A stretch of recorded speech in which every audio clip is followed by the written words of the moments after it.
লাল লাল একটি মোটরসাইকেল উদ্ধার করতে গিয়ে আর অভিযান চালাতে চালাতে আমরা মোট 6টি মোটরসাইকেল উদ্ধার করতে সক্ষম হই। গত 24 তারিখে একটি ঘটনা ঘটে।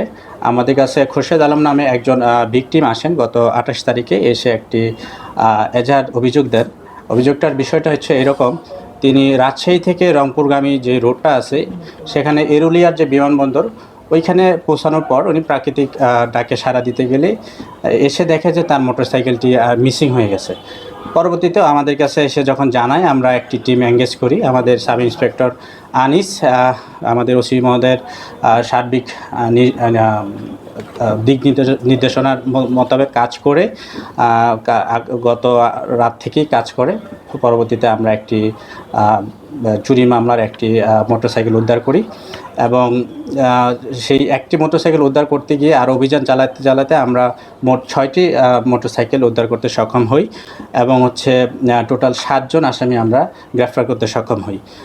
তথাপি আজকে সকালবেলা আরেকটি ঘটনা ঘটে। সেটা গোকুল ইউনিয়নে একটি ঈদগাহর সামনে একটি ঘটনা ঘটে। সেখানে একটি মোটরসাইকেল ছিনতাইয়ের ঘটনা ঘটে, 3 জন লোক সেখানে ছিল। তো তারপরে আমরা ওই ঘটনার ভিকটিমকে আমরা এই যে বাইকগুলো যেটা অলরেডি আমরা উদ্ধার করেছি দেখিয়ে দেখা যায় যে ওইখানে একটি মোটরসাইকেল আসলে ওনার। তো দুইটার মধ্যে কানেকশন আছে। তো আমরা অলরেডি 7 জনকে অ্যারেস্ট করেছি। এর সাথে যদি আরও কেউ জড়িত থাকে, এই যে পরবর্তী যে মামলাটা হয়েছে যেটা ছিনতাইয়ের, সেটা আমরা ফার্দার ইনভেস্টিগেশন করব। অ্যান্ড যদি কোনো কোনো অ্যাকিউজড আমরা পাই, সেক্ষেত্রে আমরা অবশ্যই অ্যাপ্রিহেন্ড করব। তো এইটাই আসলে আপনারা জানেন যে মোটরসাইকেল যে চক্রটি আছে, আমরা অত্যন্ত সচেতনভাবে এবং দক্ষতার সাথে আমাদের সাব ইন্সপেক্টর আনিস এবং পুরো টিম, তদন্ত সহ পুরো টিম আমরা একসাথে কাজ করেছি এবং পুরো চক্রটা ধরতে পেরেছি বলে সক্ষম আমরা বিশ্বাস করি।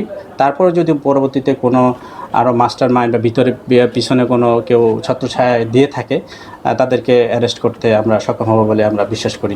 সিবিআর যাচাই বাছাই প্রক্রিয়ার মধ্যে আছে। যদি এরকম থাকে, আমরা অবশ্যই এগুলো উল্লেখ করে দিব।